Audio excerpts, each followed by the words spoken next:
النبي صلى الله عليه وسلم هضر لنا واحد العبد غادي يحاسبو الله وغادي تحطوا الاعمال ديالو قدامه ويشوف ان اعماله كلها شر، كثير فيها الشر، وغادي يسول الله تعالى يقول لي عبدي اظلمك كتبت شيء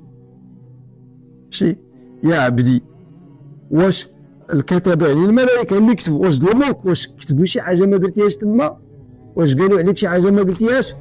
قل لا يا رب كاع داكشي درتو، كل دوك الذنوب درتهم.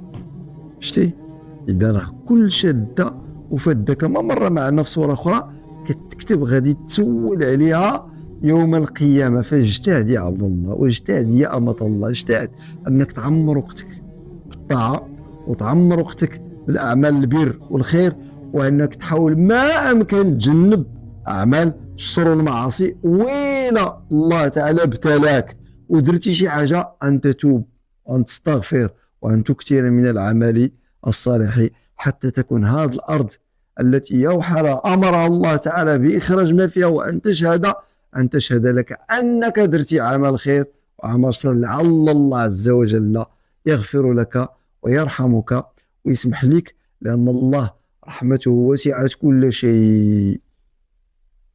الله سبحانه وتعالى الرحمه ديالو وسعت كل شيء، ولكن ساكتبها للذين. شتي هذا هو الاشكال. الله ذو الرحمه الواسعه غيكتبها الذين امنوا واتبعوا هذا الرسول الامي واجتهدوا في الطاعه وتجنبوا المعصيه.